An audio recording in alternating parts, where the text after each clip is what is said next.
Good evening, everyone.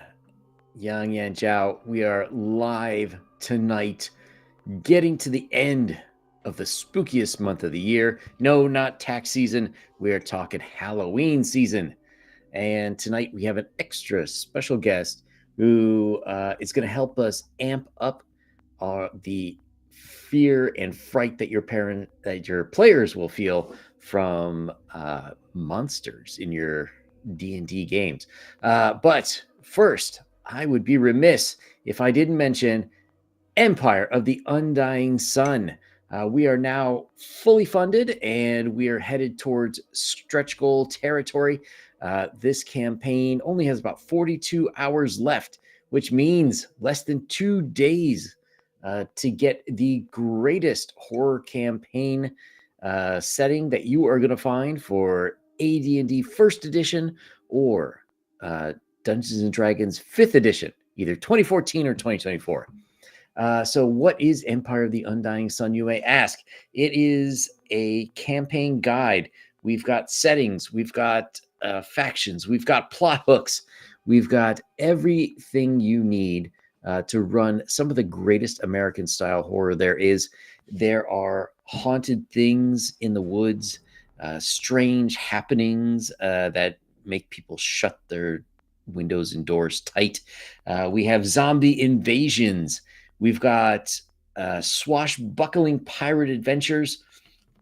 And if your players are savvy enough, they will make it to the Empire of the Undying Sun, a land where a god demands blood sacrifices it has jungles teeming with wildlife waiting to devour your player's flesh. There are desert sands that howl at night with the voices of the dead. There are ancient ruins which may contain magical items of power or just death. And finishing off with the Black Pyramid, a mega dungeon that reconfigures itself much like this Rubik's Cube type thing, where your players will have to make a fateful decision that will change the fate of the world forever. In addition, new player class, the Empath, where you can potentially steal enemies' abilities or take wounds in place of your players, in place of other players. It has an optional talent tree for the 5th edition or backgrounds, secondary skill backgrounds for AD&D 1E. And I would be remiss not to mention there are 12 adventure modules, which you as the DM can take and play in the middle of this campaign, which will enhance it, bringing it more in line with what your players want to play. So Empire of the Undying Sun, check it out today, back it tonight, and the campaign ends in 42 hours. And as we are finishing off Horror Month, tomorrow night at midnight Eastern Time and 9 p.m. Thursday night Pacific Time, we have an all-star cast. We have author and comic book creator John's Longbox. We have comic book writer and artist Fabrizio Aiello, comic book author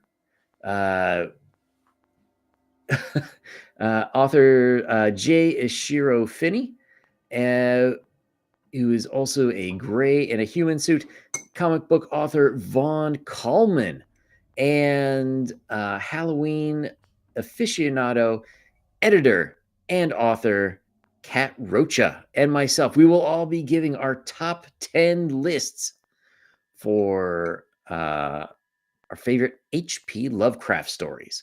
So it is going to be a real hootenanny.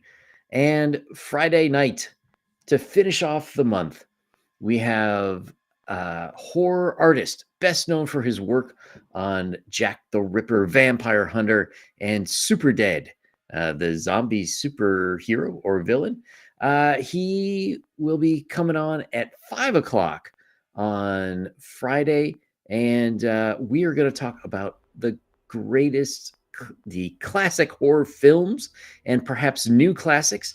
And he has a new comic book, which I believe is titled River of Blood. So come check us out for the rest of the week.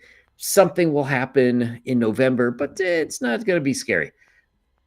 But if you want scary, my next guest has been delving into D&D lore for 30 years at least. A man who has decided he must become fluent in High Gygaxian in order to figure out the true meaning and strategies of monsters. And he is here today live. Doomsword. Hey, what's up, man? How's it going? Not too bad. How you doing? Excellent. So you were on a little Nice. while ago, and we were talking about your love for AD&D 1E and your quest to go through the monster manuals. And so for anyone who has not read a lot of the older materials, there were, shall we say, editing decisions which people would not make today. Which is like you would have some information like on a monster buried in like a chapter of random tables, or some play mechanic that's kind of essential to combat would be like in the description of a wight or something like that. And it's almost like a game of Clue with some of the rule sets and how to use the monsters in older versions of Dungeons and Dragons. And you, sir, have taken up that challenge to figure out what the heck is going on. So, uh-huh. Yeah. Well, I've tried, and I'll tell you the standardization of that sort of Mhm. thing. It's the proverbial idea of what would it be? 20% of the work is getting to the 90-yard line. Yeah. And then 80% of the work is getting from the 91 to the 100. And I've spent a lot of time on this. And as a matter of fact, just trying to release the first volume, I don't know how I have a knack to do this, but I have a knack to release the most difficult stuff first. And I had hoped to have the first volume of this monster thing released for the people who might find interest in it by today, but that didn't happen. But hopefully, and I must by Friday have that ready to go. And that portion was the undead, or is the undead. And I realized a lot of things about them. It's really interesting in AD&D, and I find it kind of spectacularly fascinating, in a way, but also frustrating in a way. Uh, Trying to dig in and see what's really going on behind the scenes, because the idea for me is to present things in the most Gygaxian, not the high Gygaxian, right? Uh-huh. But to try to understand the man a little better and what he was thinking while he wrote these things. And some of these things are just copy and paste straight from older editions, straight from Mhm. OD&D, straight from Eldritch Wizardry, that kind of stuff. But some of these things are spun out in the creation of AD&D from OD&D, and I find that kind of stuff pretty fascinating, and I enjoy it. But when you try to bring it into an all-encompassing, like let's look at some more modern RPGs like Mhm. D20 system stuff, 3.0, 3.5, even fourth edition, fifth edition.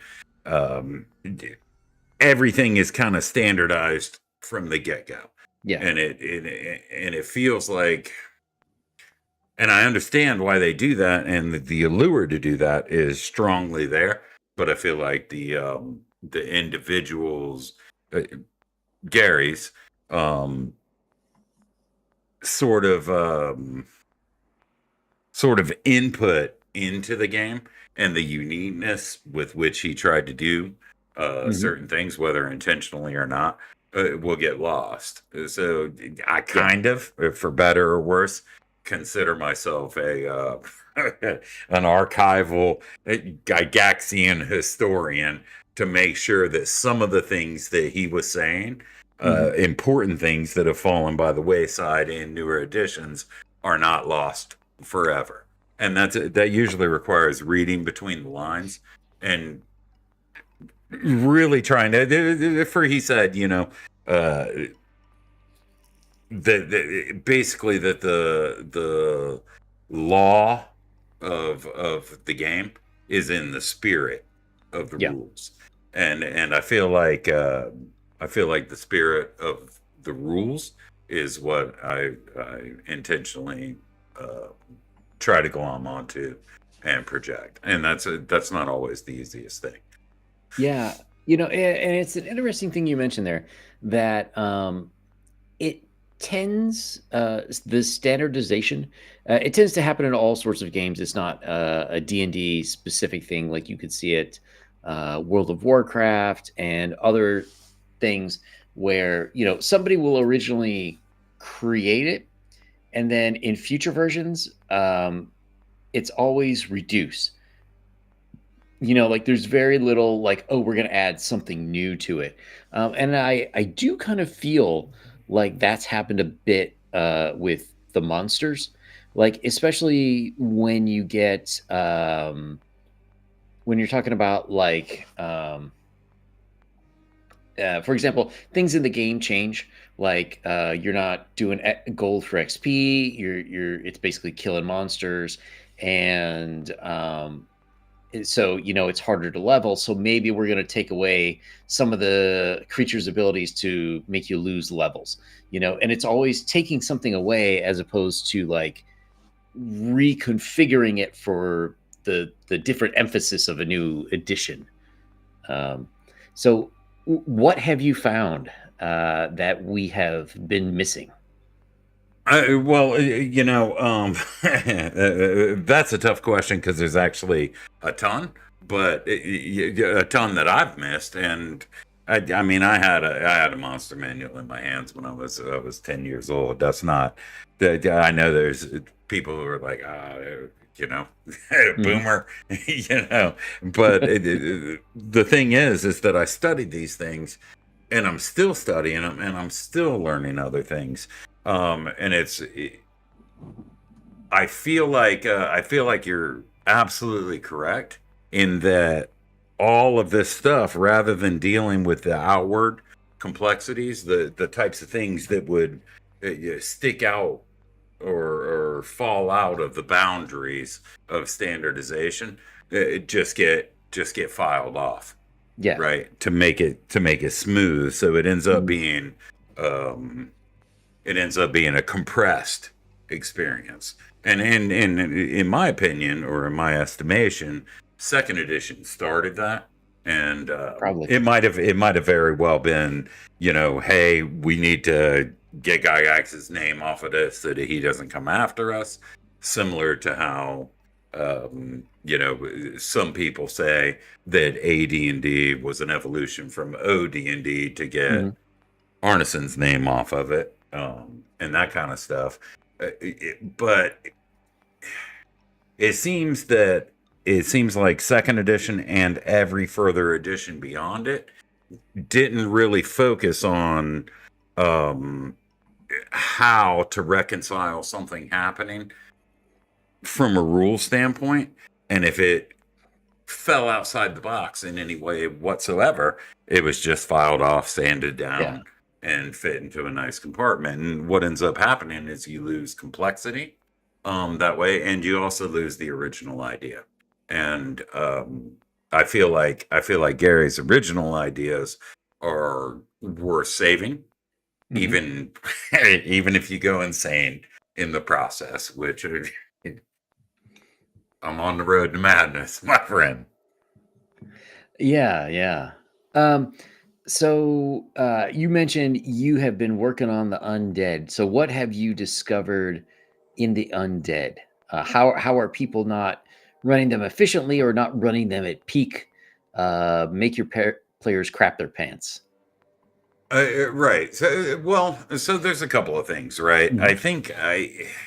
I think if you're going to run any monster correctly in AD&D or any role-playing game, right? Mhm. There's a few things that you're going to need to know, right? You're going to need to know the rules of the role-playing game itself. Yeah. Okay, I mean that's a given because those rules are going to be the leverage that you use against the player characters in order to provide an experience that's absolutely challenging because a well-balanced rule set is going to provide that.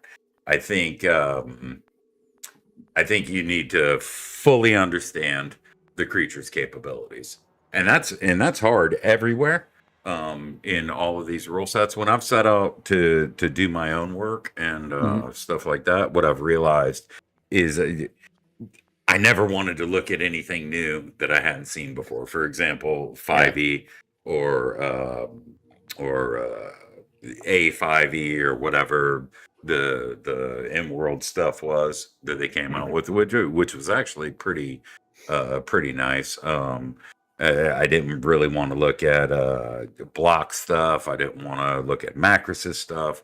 I just wanted to do my own thing the way that I felt that it should be done. And because basically fourth edition, I Mhm. stopped after Yep. fourth edition. I spent about 8 months playing fourth edition, and then I moved on to Pathfinder and just stayed with that um, until the occasion came up several years ago to run an AD&D campaign again.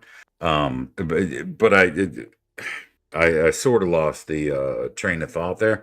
But I feel like right. I feel like it's absolutely important to understand the capabilities Mhm. of the creature, and some of those additions did that pretty well.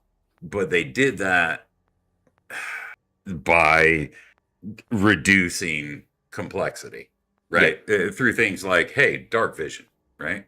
Hey, yeah, well, it's a part of the necromantic curse that dark vision, or part of the necromantic magic rather, that dark vision is just a thing.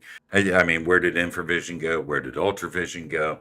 And if we need a dim vision or a dark vision or a low light vision or a blind vision Mhm. or a true vision or anything like that, well, let's keep what we have, bring it with us, and then form a holistic interpretation of what a creature's senses should be. And that's particularly difficult with the undead. But other things with regard to them is what is corporeal, right? Mhm. And incorporeal mean? What is where do things like shadows and whites and wraiths and vampires, where do they drain energy from a positive energy creature, and where do they displace that energy to? um and it's kind of tough because once you got to 2e, you got to the Mhm. point where energy drain was too brutal for the players. Level drain ended up being too brutal for the players. Save or die mechanics ended up being too brutal for the players. Yeah. And that's and we've progressed far beyond that now, even though even in my limited knowledge understanding of it, having not partaken of these particular things. But it seems to me that the best D&D is the D&D that's the most challenging. um Mhm. and I also feel like we're in a period of time that's a lot different from the Yep. mid to late 70s, which is the period I grew up as a wee lad, right? We're in a period where it almost seems like things need to make sense. Okay, because I know if I'm going to use something that's related to any role playing game whatsoever, I need it to make sense. And maybe that's just Yep. a me thing, but it kind of started back for the longest time. Everybody's talked about, hey, this dungeon, it doesn't make sense. why are all these things running around in this dungeon and this wandering encounter table with centipedes and kobolds and orcs and rust monsters and all that, and a lot of people, and I understand the allure for it, because it's fun, but a lot of people will hand wave that sort of stuff, and I think it's come out a lot more recently that things need to kind of make sense. So I've taken the approach that I want these things to make sense, and I want them to make sense from a scientific standpoint regarding research that wasn't necessarily available to Gary at the Lake Mhm. Geneva Library and Yes. reading Charles and Folks Armors and Weapons. You know what I mean? Yeah, yeah. Um, yeah. Yeah, I mean, I do think that to some extent, there needs to be a large pass given to Gary and Fred for a couple reasons. One is, nobody had really done anything like this before, so there was really no sort of guidelines on how things should look and how they should be written. And I don't know who was doing the editing for the books back in 1974 and 1976, but I doubt it was like a highly trained professional. You know what I mean? Someone who could be like, "Hey, It Gary, was maybe you should put all nobody. this stuff together," you know? Right, right. Um, Yeah. and and then the other thing is I think that, one thing that we really have the advantage over what Gary was doing now is now we have 50 years of experience, of seeing what happens when you change those rules, when you start playing in different ways, and we can say like, "Okay, we'll do."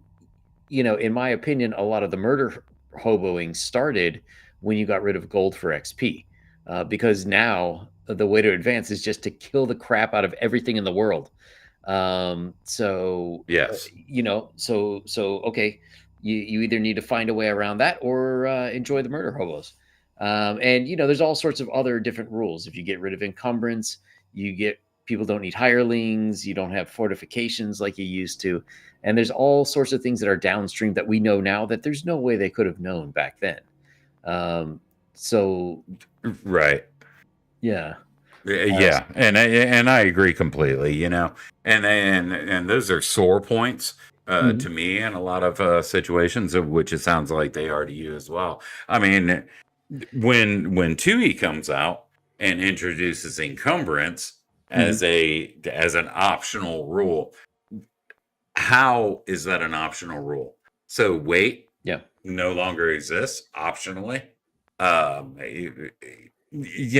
mean, I know by saying that it was an optional rule, they were metaphorically saying, hey, you can keep track of this or not. yeah, But they put it out there as a totally optional rule that could either be followed or not. And that's what they did a lot of times. And yeah, I don't want to dish and bash on them, because I feel like they did a pretty good job mhm, from a, I don't even know if this is a word, from a compilatory or compilationary um, type of perspective. But I also feel like, they just kind of hand waved all the stuff that they could have truly fixed, rather than actually fixing it. And I wish they had fixed it. And that's what I'm kind of trying to do. And it's not pretty. Uh, so before we get too far, Dying Breed had asked, so Doomsy, is it a dumbing down of the hobby, or is it more simply a move through the additions of attempting to simplify gameplay and hence eliminating the complexity in the process? Ooh, that's a good question. Um, yeah, yeah. Is it? I'm not seeing it on my. I'm a Oh, sorry. better reader than listener. Sorry. Sorry, Uh, put it up there back on the screen. right. Well, I. I really want to say, that the entire purpose for second edition was to file off Gary Gygax's serial numbers, Mhm. right? That's what I really want to say. Now, they did assign very competent designers to that. Dave Cook. I mean, come on. He's the man, right? He's Yep. been the man for a long time. Um, eh, those guys went along with it from my perspective in order to save their jobs, and for better or worse, that's what they did. But I think second edition, man, that's really hard, isn't it? Yeah. Can you throw that back? Can you throw that back up there Sorry. one more time? I'm Well, sorry. I'll Right. answer. I'll answer part of it Yeah, for you. And okay. that's I Thanks. think in later editions, like I think in the 2014 5e, I think it was a move in that edition. They were trying to simplify it because 3.5 had gotten out of control with how crunchy it was. And in the fifth edition, they were looking to make something that was a lot easier for new players to start playing. Like you didn't really have to go through charts and everything just to make a character and get started on day one. So at least for 2014 fifth edition, uh, jury's still out on 2024, but on 2014, I do think that it was made. They were trying to eliminate a lot of the complexity that bogged down earlier editions, so that you could get a lot of newer players into the hobby. But 2e and 3 and 3.5, I kind of have to agree with Dooms there that a lot of that was about like getting Gary out. Yeah, yeah, particularly with second edition, and I'll agree with you 100% about fifth edition in terms of the basics, right? Mhm. Because I've never played a fifth edition, but I've read the books, and the original fifth edition with the solicited, like contracted input Mhm. from some guys who were involved with the OSR and stuff like that, because Mike Merles was directly in touch with these Yep. guys as these rules were being developed, and it managed to maintain sort of a minimalist feel. Mhm. And I think that was in rejection, like you said, of the more complex stuff that came before. A lot, a lot of times I think of it as similar to music, right? If anybody's a music lover, yeah, you have things that come out in the 60s, you have things that come out in the 70s, then you have disco, you've got super groups, and punk comes out Uh-huh. as a refutation and Yeah. a destruction of everything that came before it. And then you go through these cycles. And, I find 3.5, 3.0, 3.5, and Pathfinder particularly fascinating because that's the first time that they actually tried to explain how melee combat would work on a small scale in an individual skirmish in an enclosed location, Mhm. right?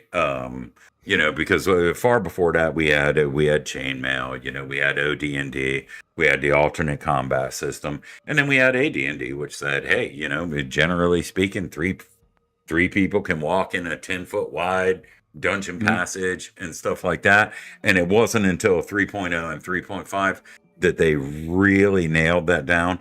And I still feel like I mean, I would rather 3.5 be the second edition of AD&D than I would the second edition of Yeah, AD&D be the second edition of AD&D.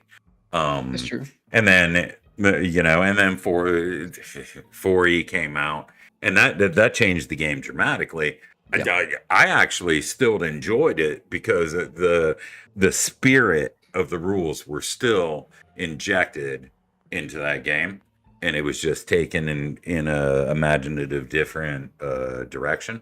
And then 5E was probably just a backlash to what they got from the perceived um, complexity to decomplexitization that Yeah. happened between 3.5 and 4, right? Yeah, I think so, and I think well, I think the other issue with four is that they've openly said that they were very heavily influenced by video game mechanics, like especially games like World of Warcraft, which were popular at that time. Um, and I did like some of the things that they did, like in terms of giving monsters roles, which makes it easier for someone to like design an encounter. Um, you know, like have this many minions, this many I forget what the next level up was, but they made it somewhat easier to design encounters as opposed to 5e, which is kind of a mess, um, and sort of differing expectations. I think in players too from the 1e days. So even though fourth edition is the edition that shall not be named, I think that there were some good things to come out of it. But yeah, I definitely fifth edition, 2014 fifth edition was was definitely the move to like no, we got to simplify this to make it easier and faster. Even though I don't Right, became right. faster. Yeah, yeah, and I would agree with that. I think that was the intention, and I think they took or made some positive decisions or made some decisions that would lead them in that direction. And I think they did a pretty good job of it, at least from reading it. Now I haven't played through campaigns where characters get a lot more powerful and that sort of stuff, Mhm. but I feel like those early versions or iterations of fifth edition. I mean, I liked them. Mhm. You know, I don't know that I would like them now, but I liked them 10 years ago. Yeah, for sure. Um, so now that you've been going through these monsters, let's stick with the terrifying undead, which you are about to release. Like, what's kind of your favorite undead that that you've been reviewing, and what sort of um, how would you say it? Like, what sort of mechanics have you discovered that would make it extra deadly, extra frightening to face?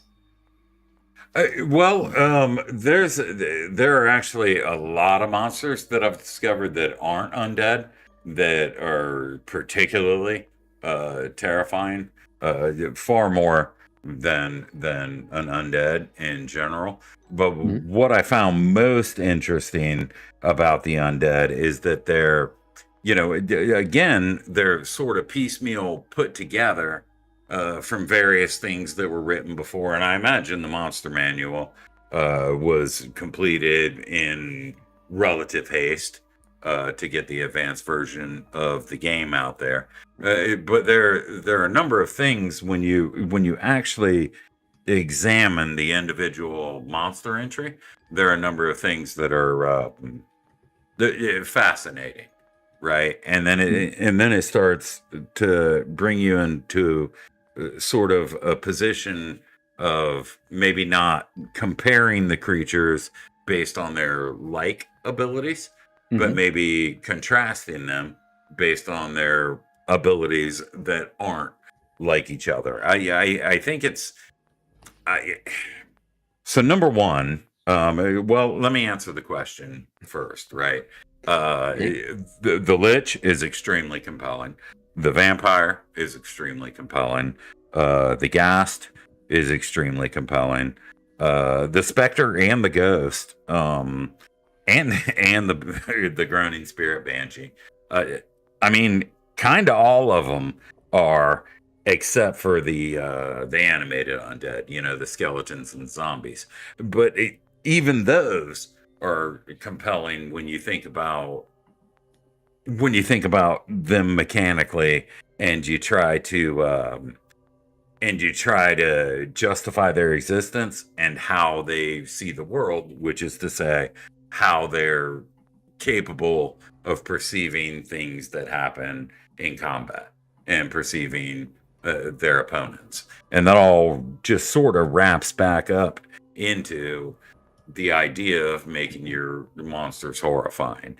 Like I'll just throw out an example, right? You look in the monster manual, you look at the ghoul, right? Everybody, I assume people who have studied know that the ghoul, once they paralyze, right? Elves are immune to the paralyzation.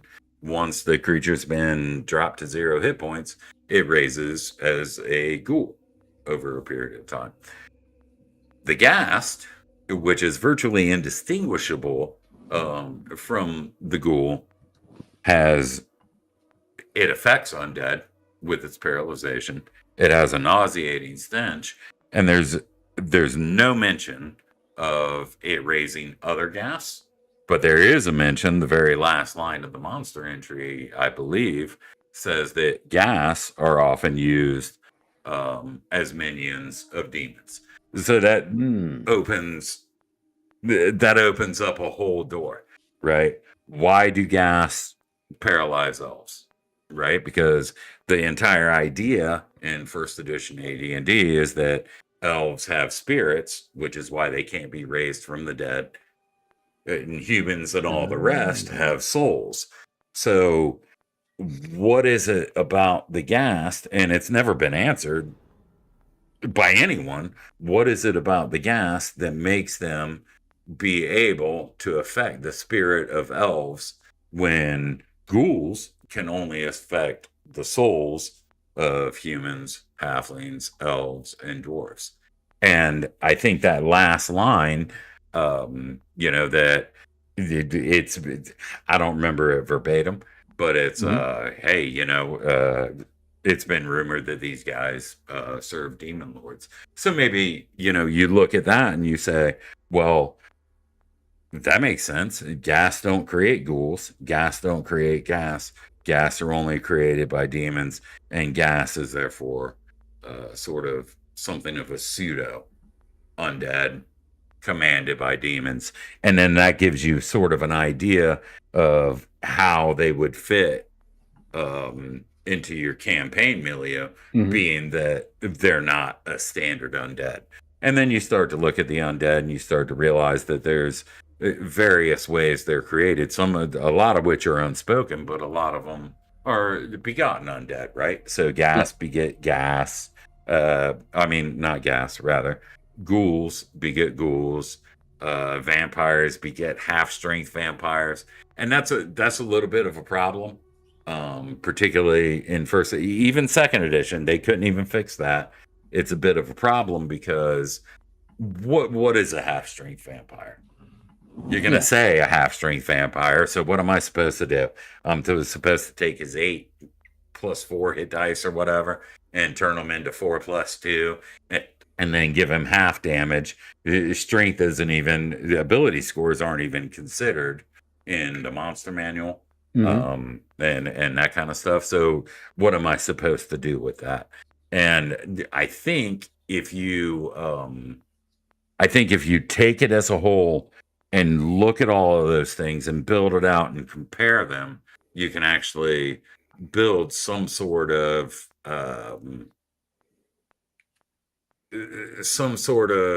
concept of the undead that can be dropped into any campaign without inserting your own inferences about what the campaign world would look like. And I think that that's one of the main reasons where second edition failed.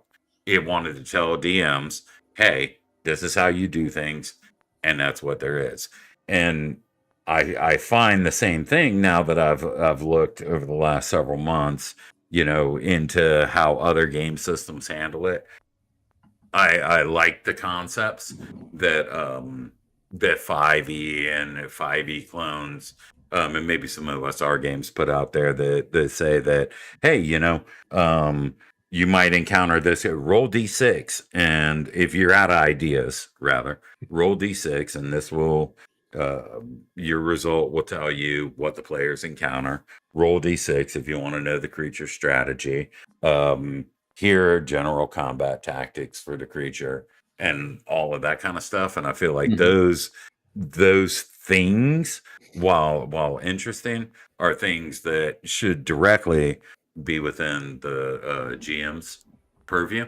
But I also so it's sort of a push and pull kind of attention thing, because I feel like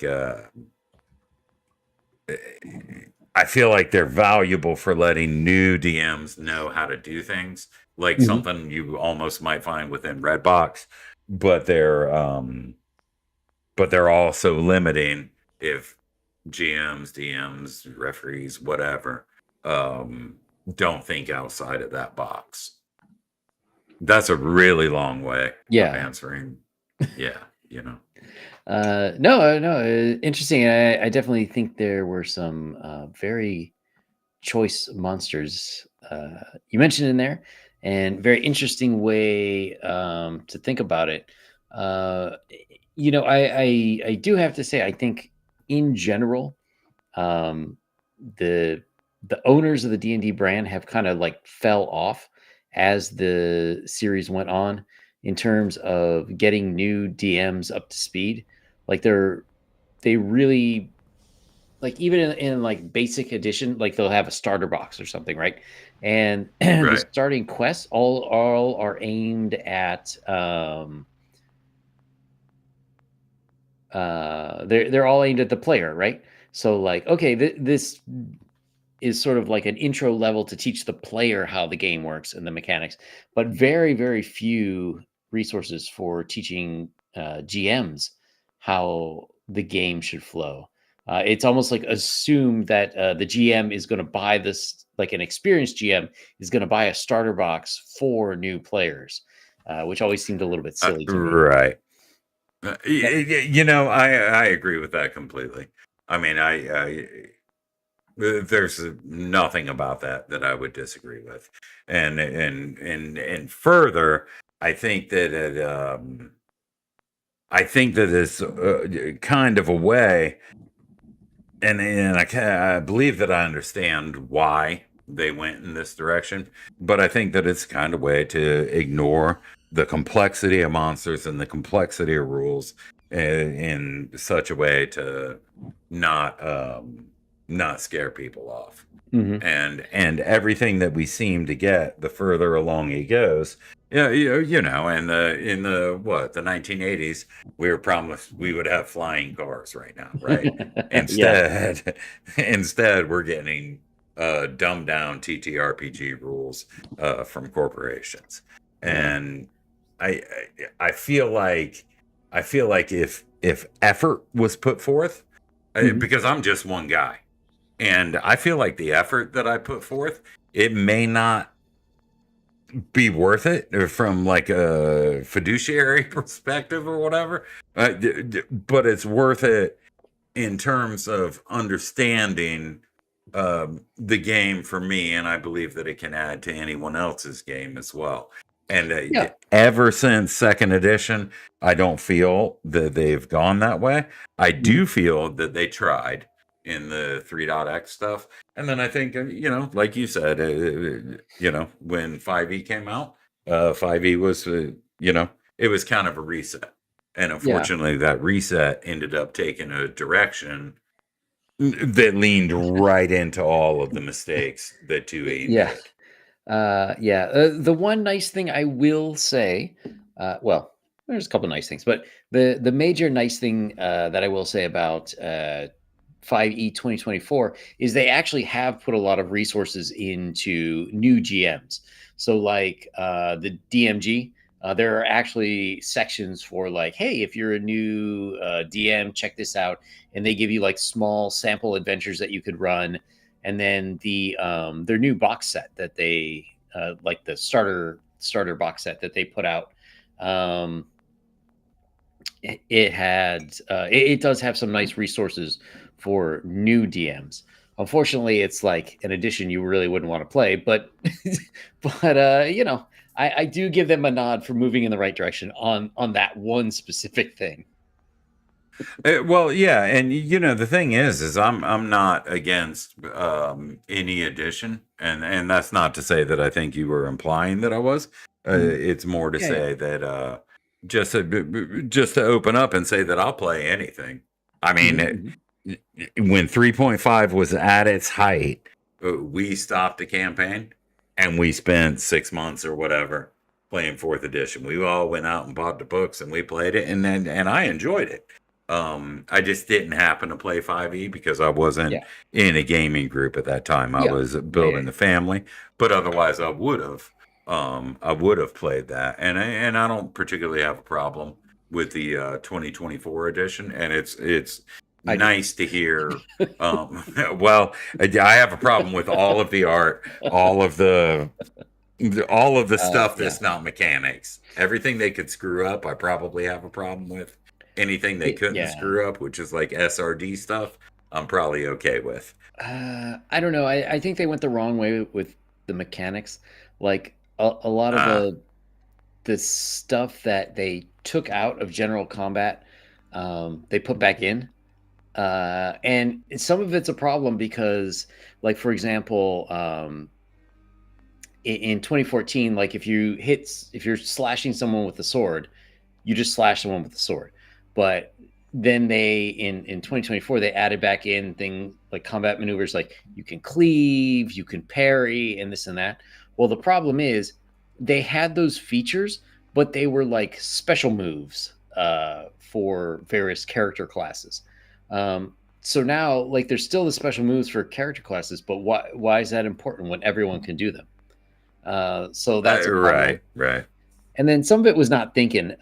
Certain things like, the spell summon elemental. You used to summon an elemental, and I think in an effort to speed along combat and not having like too many creatures on the board, they when you summon elemental, it just your attacks just do an extra like 1d8 of that element damage or something. It's Of like, elemental damage.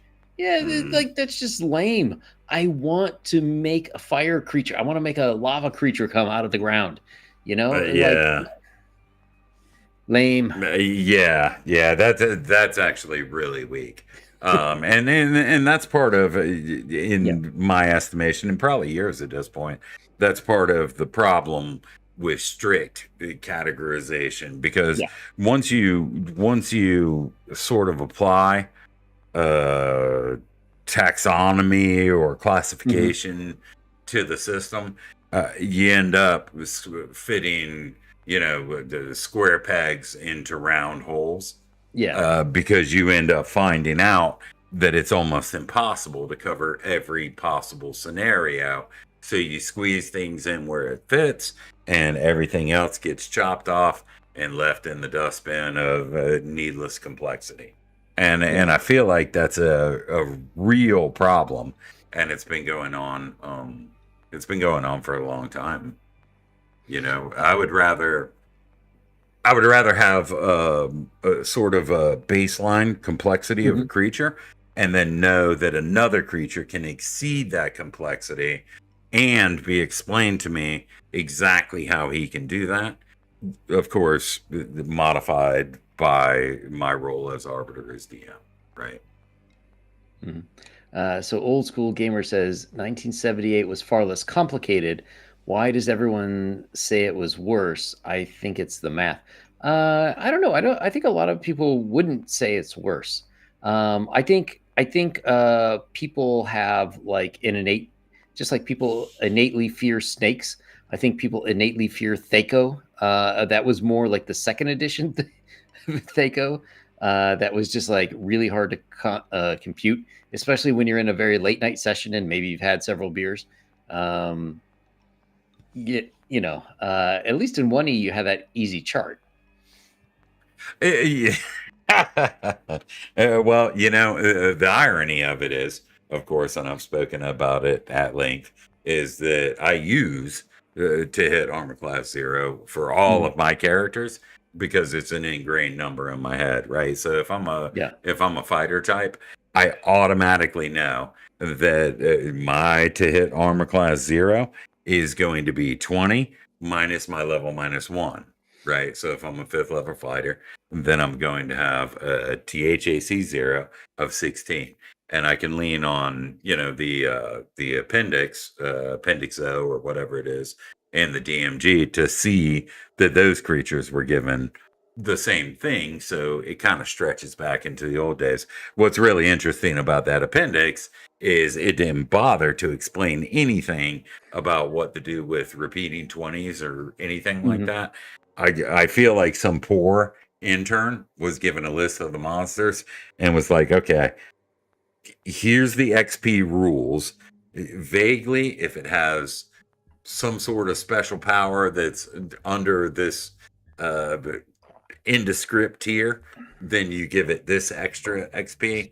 If it's somewhere Mhm. between this indescript tier and this next indescript tier, you give it a little bit additional and all that. And I need you to build a table so that we can ship this thing. And the guy did it. And if you actually look at the individual monsters, surprisingly, you can come up with the same values based on that table sometimes as whoever edited that table, but most times you'll come up with something vastly different. Um, that just it's far too subjective. Um, and that's something I've set out to fix, but that's way harder to fix Yeah. than people would think it is because XP is at the core of the system. Uh, so Gonzalo Lira wants to know what kind of Sailor Moon secret society meeting is this? What happened to you last night, Doom? What happened to me was a complete and total doom. I dissipated. I fell into a portal to the negative energy plane. It Oh. subsumed my body and it split my atoms and spit me back out as a new entity. You can call me the Gray. Excellent. AD&D at its best. And we were speaking Yeah. we were speaking a little bit backstage about planes, and my theory that planes in D&D are generally kind of lame, not because they have to be, but just because they were. Like they have great potential, but they just kind of fizzled out. Like I I always thought the astral plane was so boring. It's just like a normal plane with more. It's like the material plane plus extra clouds. Um, so Right. so in your opinion, in your research, as the official D&D rules archaeologist, what's your what's your take on the planes and like how to make them more interesting? Well, I would say that the concept presented in the rear of the player's handbook, and presented earlier and stuff like Eldritch Wizardry, Mhm. the concept of the planes presented in the AD&D player's handbook is about as far as one needs to take it. Manual of the Plains is very interesting because that's really sort of the next time that we got into that, and then we had Mhm. what do we have? There was a 1E adventure module that was related to I think it was called the Outer Plains and had like a Githyank guy in the front or something Yeah, like yeah. that. Yeah, Tales from the Outer Plains, I think it was called. Um, I think the representation inside the player's handbook is the best representation we get. However, we can look at Manual of the Plains to sort of figure out and assess some of the because I felt like they did a pretty good idea or a pretty Mhm. good job of determining whether or not a particular attribute of a plane would make sense. Now they went into a Mm. lot more detail than that. Jeff Grubb, Kim Mohan, they went into a lot more detail than that. But I also feel like they used that as an opportunity to create a 1E book and differentiate itself from the 1E core enough that there wouldn't be a problem for them as a corporation, similar to what they did with the Wilderness Survival Guide and the Mhm. Dungeoneer's Survival Guide. But all of those books have interesting information. I I like to, and it was what was it, last night or the night before? I think it was the night before, and it was which which undead creature was it that I was looking at? I think it was the ghoul. Mhm. Um, and I don't have it up right now, but it almost seemed like what Gary was saying with the ghoul, and I didn't dig back to see the original reference to it, but it was almost what he was saying with the ghoul was that there's the positive material plane or the prime material plane, Mhm. right? And then there's the negative version of the prime material plane. So that it's almost like a mirror, right? So if I'm on this side of the mirror looking at it, I will see my positive reflection. If I'm on the other side of the mirror, I will see my negative reflection, or vice versa, as you prefer. But somewhere in the middle is this boundary that allows creatures to cross one way or another, whether through magic or whether through supernatural ability or whatever the case may be.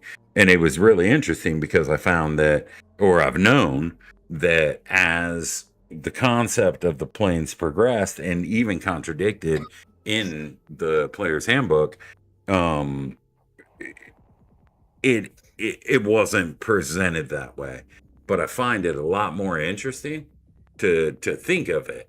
To think of it. So like Manual of the Planes, for example, for anybody who doesn't know, Manual of the Planes has a positive material plane and a Mhm. negative material plane. You cannot, an individual cannot exist solely on the prime material plane or the positive material plane, because the positive material plane is what's responsible for vitality and healing and Mm. all these other things. So if you went on to the positive material plane as a human being or anything that has vitality, you would explode. Okay. And it says that. And the negative material plane is completely inhabitable, because if you're a positive material type of creature and go there, your life force is just sucked out and annihilated. If you're a negative material creature, say something like a shadow or a wraith Mhm. or something that at least siphons into that plane, you just implode. Um, Hmm. and I feel like that was done in order to simplify the rest of the concepts in that particular book. And it was just, hey, well, we're going to throw away Gygax's statement that says that vampires. It says something to the effect of, and I'm going to miss a couple of words. Vampires in the Monster Manual says something to the effect of, like all undead, vampires exist in two planes. In this case, the prime material and the negative energy or the negative material. And I think you know, it's those types of things that got glossed over later that Yeah. I'm really interested in, just because I don't really know why, because it's driving me crazy, but I'm interested in what the individual who created that stuff, or individuals, felt about that, because there's a distinct difference between having a positive prime plane and a Mhm. negative prime plane, or segregating out the prime material plane from positive and negative energy planes that aren't related to the prime material plane at all. Yeah, yeah, I agree. And to me, the biggest problem with the planes in D&D is like everything became too samey. Like if I'm on a different plane, I want the mechanics to be different. I want the rules to be different. There's certain versions where, like, if you're in hell, you need you're going to lose hit points, or later on exhaustion levels, because it's too hot unless you have something to protect you from that. You have ones where you're not going to be able to sleep or eat the food, so you better have brought your own, or you won't be able to refresh yourself there, basically. So but it seems like now you go to the fire plane and it's just like, I don't know, it's like the Grand Canyon but plus fire elementals. Like it's Right, just right. boring. um Yeah, yeah. so I think that the concept of um positive and negative planes, it makes a lot of sense to me. Um, and I can see why it would either get glossed over or cut out in later editions, because I think maybe it wasn't fleshed out as much as it could have been in the first one to like give more examples of how to use that in a campaign. You know, Right, it right. makes sense. Like I like the concept of that. And just as Michael Dale asks, speaking to you, I'm just wondering, as a Rakshasa, how you get your thumbs to appear in the correct position on screen. Magical ring, maybe. um but the rocks, I like the Rakshasa because you kill the Rakshasa, it goes back to its native plane, and then eventually it can come back to the prime material. You can't really kill it unless you kill it on its native soil. Like I like Right. when they're integrating things like that. It just seems like they kind of don't most of the time for whatever reason. Yeah, and they should. And the monster manual itself suffers from that. Fortunately, I feel like the guys involved with that left it kind of open enough that you might be able to infer that as a DM. But it's also problematic that they left it open like that because it resulted in a bit of sloppiness. I feel like Manual of the Plains did a good Mhm. job in clearing that up. And in 2E, I feel like most of that stuff was hand waved. There might have been a manual Yeah. of the planes for 2E. I do believe there was a manual of the planes for 3E or 3.x. I haven't read it. Most of that stuff is from that era is pretty enlightening, but it also tends to be long winded and not address the Yeah. core issue. You Yeah. know, Yeah. it's Yeah. like, okay, well, we're going to dazzle them with this long block of text and this big half page picture, but it doesn't, when you really read it, it doesn't get down to brass tacks on what it means. Yes, that is one problem that I've noticed from time to time, in various iterations of D&D, is that like you said, you get the awesome picture, which gives you great visuals, and you'll get this like historical, esoteric essay on the topic, but it's like, okay, so how would I use that in a campaign? What Right. does this do to my players? So it does seem to me that. From TSR down through Wizards, it's like there needs to always be a focus on how to use this thing in a practical sense, which sometimes there's really not. Right, right, and and that's something I feel particularly. Uh, what would be the word? I mean, I'm not upset about it, but Mhm. I feel like it's a missed opportunity. Right? Yeah, It's low hanging fruit. That please just tell me how undead perceive the world. Right?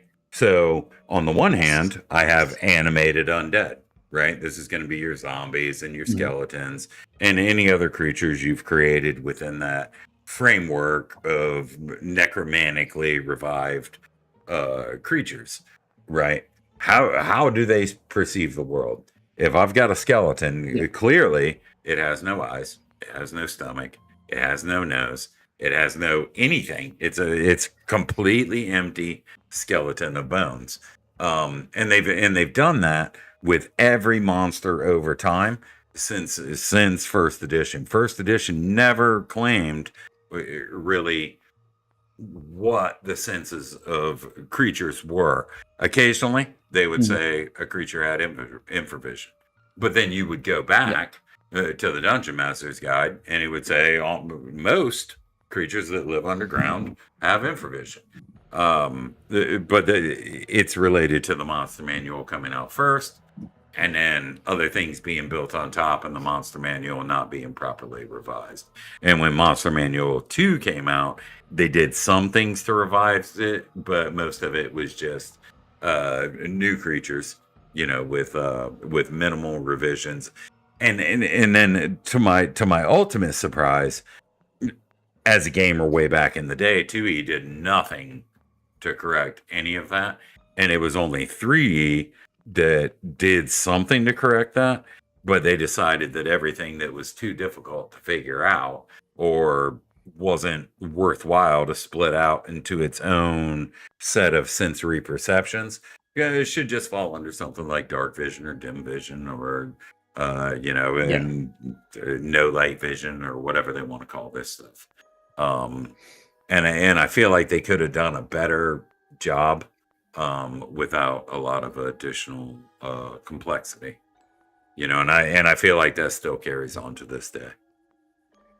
Yeah. So Gonzalo asks, what plane is the home of the Githyanki? Astral, I believe. Yeah, these guys. I just had them up in Manual of the Plans while I was trying to work on this thing. Uh, yeah, I believe they're astral. Right, because there's only a couple of native creatures to the astral plane. One thing that's nice about Mhm. manual planes, you can look through the chart and you can see the creatures that are native, the creatures that are transient, um, and that kind of stuff. But then it has a problem because there's certain of the undead creatures, the vast majority of them, that don't have a primary plane indicated, and it's Yeah. again sort of a gloss over and a hand wave, um if you care about these things. And caring about these things is probably in the minority of dungeon masters, but they can be revealing. Yeah, I mean, I think one of the big things, the missed opportunities, is that when you have kind of rules in place and when these things are thought out, you gain consistency in your descriptions and actions, which makes the game, I think, A, more understandable, and B, feels more real to the players because you're always using that background always in the same way. So it's something that even if the players don't understand, the players or the characters don't understand this like at the beginning of adventure, by the time they figure it out, um you've used it in a consistent way. It's like with I think like various magic abilities have gone awry over the years.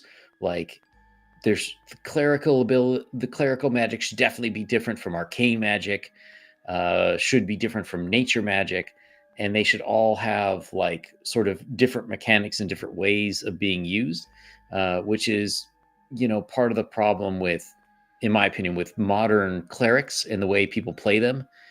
They just play them like you would a wizard, as Right. opposed to like, no, you're getting these powers from a god. They are acceding to your requests every time you ask to heal one of your companions.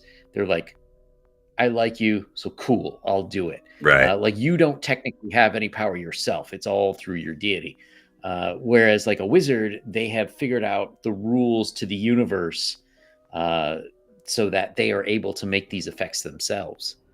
Um, and just my opinion on that. But Yeah, and I agree with that, and I think that I think that really folds into all monster entries and all character classes and all Mhm. special abilities and stuff like that is the opportunity to kind of figure out. I mean, I don't want to beat on the same drum over and over again, but if you care about it, to kind of figure out what the intent originally was. Yeah. If you don't care about the original intent, then come up with your intent of how these things are.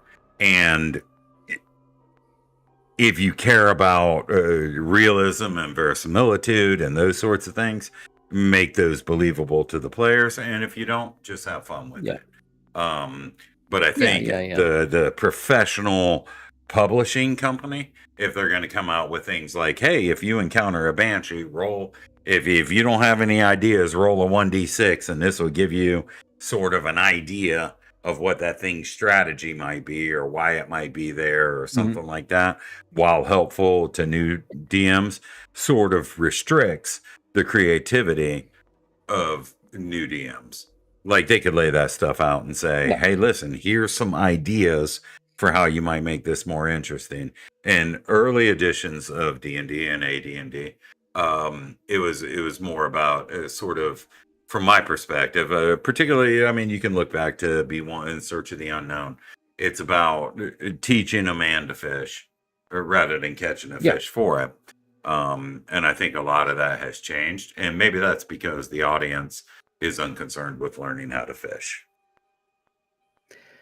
Um. Yeah. I mean, you might not be wrong. I do think that modern audiences are more about they want like a full like the Dragonlance treatment, I guess you'd say, Right. where like everything is written out and everything is on a train, as opposed to a sandbox. Although I think sandboxes can also have uh, I think they can be a bit directionless. We're just okay, we're just wandering around, we fight this monster this week, that monster that week. Whereas I think these days you need like a little bit of cohesion, like I don't want to say storyline, but a little bit of a trajectory to what you're going for. And I do think that a lot of these things, talking about like the thoughts in the mind, like if you know that a ghoul is a minion for a demon, and you know that demons are under pit fiends, and pit fiends are under the god of darkness of this plane of hell. Like I think it sort of gives you that hierarchy to sort of orient your adventures to where you become a larger and larger hero. So then you're facing, more complex challenges. And as you've been like thwarting all of the ghasts, the demon is pissed, and he's gonna come after you now. And then you killed a demon, so the pit fiend is like, "Whoa, what are you doing to my guy?" So he's got to come after you. And should you manage to best him, an evil god's like, "Screw you! I can't have these guys running around." And then you're on like level 32 god tier play. Yeah, and you bring up a tremendously important point, at least to me, is that this and our entire reality and everything that we'll ever know is hierarchical in nature. The game Yeah. itself is hierarchical in nature, based on you gain experience points, get a level, move up the ladder. You look back at demons in original D&D and AD&D, type 1, type 2, type 3, Roman numerals specifically. It's a hierarchical structure. The concept of levels, the concept of hit dice, the concept of the attack matrices, concept of saving throws. It's all either a standard upward hierarchy or an inverted hierarchy where things get easier to do as you get Mhm. more powerful. And I think within the rules of D&D, I think that could have been leaned more on. And that's something I've Yeah. tried to do without trying to advertise this book that hasn't even freaking come out yet, without trying to advertise it. I've the undead, which will come out soon, takes that hierarchical approach to the undead themselves, particularly the ones that beget other undead. And rather than, hey, anybody slain by a vampire who's later buried becomes a half strength vampire. I don't care about a vampire spawn or anything like that. How about we let him create an undead who is just lesser Mhm. power than he is, Yeah. but is not exactly the same as. So maybe the vampire, depending on whether he creates the undead in an incorporeal fashion or a corporeal fashion, maybe he either creates a wraith or a white, because we know wraiths and whites Yeah. are related to each other. And so those are the types of things that I've tried to explore. And I think hierarchy is essential to the game. And I don't know Yes. whether that's been lost over time or whether that's been maintained.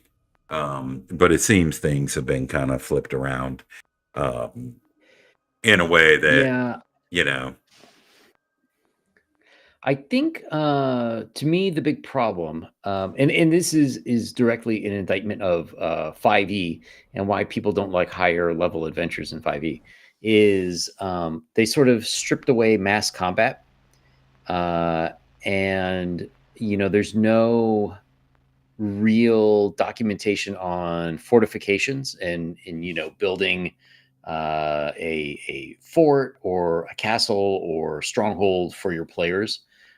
So because there's no emphasis on that, once you level up to a certain point, it just seems more of the same, as opposed to like, okay, well, now you're responsible for a large area of land. You're responsible for a bunch of people, whether it's your own fiefdom or you are like the king's go-to guys to take care of stuff. And there's no, I mean, like 5e has ungodly amounts of money.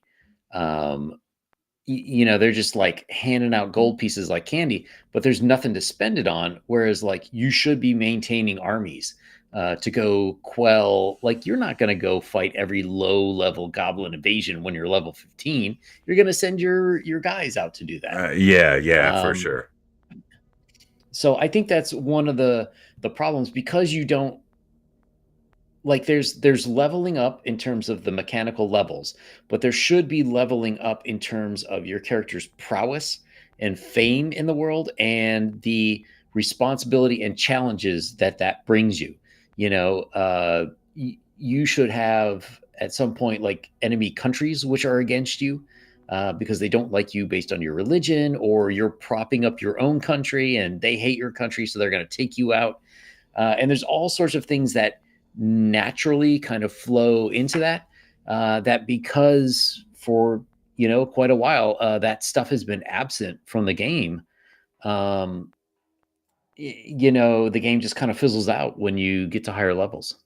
Yeah, and I think that's a problem through all editions. As you get to higher Yeah. levels, it's more and more difficult for the DM to throw a challenge at the players Hmm. that's commensurate to their ability level. But I think it really Yeah. took the dive when XP for gold became not a thing. Yeah.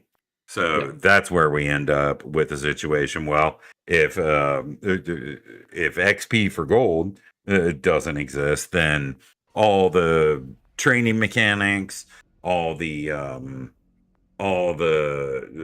concepts that you can flee from a monster encounter and still gain experience points, provided that you pilfer the individual's treasure and all that. I think that was a turn toward the worst. Although in later Mhm. editions, I could kind of accept that with things like challenge ratings and enhanced Yeah. experience points values for the creatures. Um, and that kind of stuff. But I feel like XP for gold should have never been eliminated. I mean, it makes sense in my Yeah. estimation. So Dying Breed says here, my personal opinion is that Gary understood that at a certain point, if PCs keep increasing in levels, the game changes. Yeah, it should change. That's why the move to strongholds and domains was included. Yeah, and I would say one of the other problems is not counting encumbrance. So you don't Right. need hirelings to carry your crap, which means you don't need a place to keep your crap because you're keeping 20,000 gold pieces in your pocket.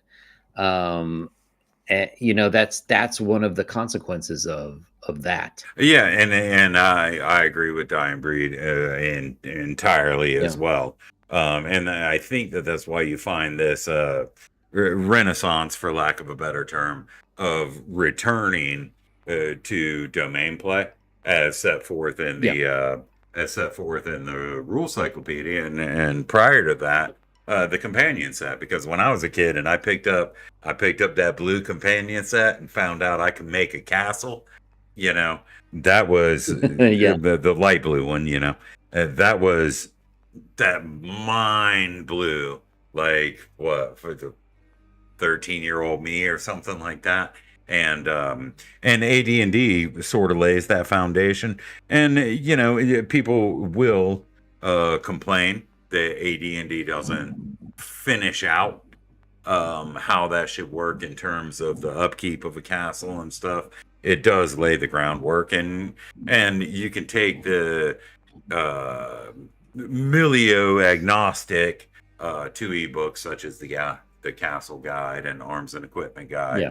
and fill in those gaps, taking what you want from them. But yeah, I think domain play was always considered to be really important, and I think it unfortunately it ended up being showcased better in Beckme and thereafter Mhm. RC than it was in AD&D, because I think in Yeah. AD&D it was just kind of given, and the rules books ended up inevitably bloating to the point where they would have just gotten thicker and thicker. Yeah. Yeah. Gonzalo asks, any thought on the possible followers for a 1E Ranger? They don't get a fortress or home, just followers. Yeah, Dirty hippies. yeah, yeah. There's that, and I think the concept there is that these guys wouldn't want to have a castle. That these guys are protectors of the Yeah. woodlands, protectors of the forest, the wildlands, the badlands, whatever. Because the way I see it, there are a number of different types of rangers. Right, the standard trope Mhm. is sort of the Robin Hood type, and that's one thing that I really liked about 2E is when 2E came out and represented the ranger as more, rather than just giving him extra hit dice at first level, it represented him more as sort of a warrior of the badlands, with the two weapon fighting and that kind of stuff being a standard feature, and then trying to codify the tracking and stuff like that. But I think just like a fighter, a ranger should have multiple archetypes that he can Mhm. apply to based on environment, and that each of those environments should, I highly recommend the expansion of the ranger class based on where he is and what he does. And I think for the most part, the reason that he doesn't have a castle or whatever by standard rules is that he gathers his men and holes up in whatever would be a natural fortress. Yeah. But I'm not opposed to the idea of rangers having natural fortresses within Badlands, stuff like that. Yeah, that makes sense. So for everyone who's interested, you can check out this website here, Doomswords .itch.io, where you can find excuse me, you can find the 1E Advanced Raw Combat Simulator, and also the 1E Advanced Core Creature Framework book. And I assume soon the Undead Guide. The Book of the Undead, Volume 1, Mm-hmm. yes. And it's got 13 creatures in it. It's about 32 pages. and it's the first of the revised monsters, because I've recreated all the monsters as faithfully as possible. There's a little over 400 pages of them, and the undead comprises about 32 pages. And this core creature framework is sort of the introductory part of most monster manuals that kind of tries to tell you what the stack block represents.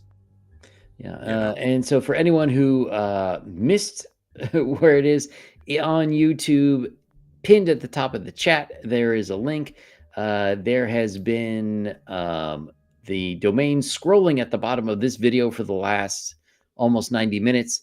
And it will be in the description for YouTube and over on Rumble for anybody else who is interested. Go check it out. I am particularly curious. I want to play with the raw combat simulator. Unfortunately, I will need to install Windows at some point to do that. But it's fun. Well, if you're designing stuff for 1E, you want to make a campaign, you want to make a module or whatever. I mean, that's the best thing because you really need to test your stuff, and you need like you can't just have one test group and go like that was good or that was bad. You need to test it with a number of courses, and this is perfect for getting out the initial grunt work. If you're seeing like 90% of simulated combats, the players get crushed. Either you did an awesome job or you need to rethink how that combat should go and maybe make adjustments. Yeah, and a big part of that combat simulator is pointing out and allowing you to select or deselect rules that people often throw to the wayside. Things like tied initiative and dividing up segments to determine if one side attacks twice or 3 times to the others. The surprise rule, where you can make an attack every segment of surprise, and if you've got a missile weapon, you can attack 3 times, and to really show and lay out percentages of what that actually means in the game. Particularly, this was designed to show what these mechanics mean, but also to disprove the negative concept that's ludicrous. Most of what I try to do is try to I wouldn't want to say that I'm an apologist, but I try to disprove the disprovings that aren't logically based on old rules, because I think they're generally brilliant for the most part. Has it been an hour and a half already? It has. Wow, that's remarkable. Like it, but I don't think we talked about what we were supposed to talk about, did we? I think we did. Yeah, did we? So horror. Yeah. So we were talking about horror with how. So, if I may, for a couple of minutes. Yeah. So and I'll just touch on them briefly, right? For dungeon masters and how they can instill more horror in their creatures, right? And I made up a little. I think I made up a little list, right? Because there's a well, I mean, I can speak to it off the top of my head, right? Okay. So know your rules, right? Know the rules of your game. Absolutely. That's absolutely critical. Okay. Know what your monsters are capable of accomplishing. Know every single thing that they can do. Okay, as much as is reasonable, because based on the rule set and the presentation of the rule book or whatever you're dealing with, it might be hard to determine that. But do that. Once you know the rules and once you know what the monsters are capable of, you're going to end up in a position where you can instill a lot more fear in the player characters. And fear and uncertainty and doubt, the FUD, is Yeah. what you should be instilling in your players every single time if you want them glued to that table instead of staring at their iPod Touch or what. I'm old, you know. um, and always describe the creatures, Yeah. right? Unless it comes a point where the characters are so accustomed to these specific creatures, you can always say, hey, yeah, you guys round the corner and there's 6 goblins. But it's much, much different if you establish an atmosphere within the dungeon or whatever environment your game happens to take Mhm. place in, and then you use that to your advantage and describe the creatures as if they're new, particularly at long distances. Another thing that I would say is that for all DMs, it's hard. It's hard, but treat your groups of monsters as NPC parties, Yeah. right? Because they have tactics and everything else. They have tactics, they have leaders, they have motivations. I mean, unless they're entirely unintelligent. And it's the DM's responsibility to coordinate those creatures as if they were adventuring parties of the DM's own creation. And that becomes particularly important when you're dealing with actual NPC parties. Um, yeah, always use the best Yeah. strategy, and always, always, unless unless everybody gets tired of it, always try to describe the attacks and what they do in visceral terms, because that keeps the players gripped, Yeah. rather than, oh yeah, you hit and he didn't like that, or you hit and yeah, he takes a stab 9 to the points. chest, Yeah. 4 points of damage. Yeah. No, you know. And I Yeah. could go on about that forever, but I'm not going to hijack this. Well, I will say for sure that the lack of enemy tactics is something that tends to make campaigns incredibly boring. Um, Very. I don't mind if you're fighting off an insect swarm and the insect swarm doesn't really have a tactic. That's fine. But Yeah, they just even swarm. yeah, like even like wolves, they'll try to separate someone out and gang up on one person if they can.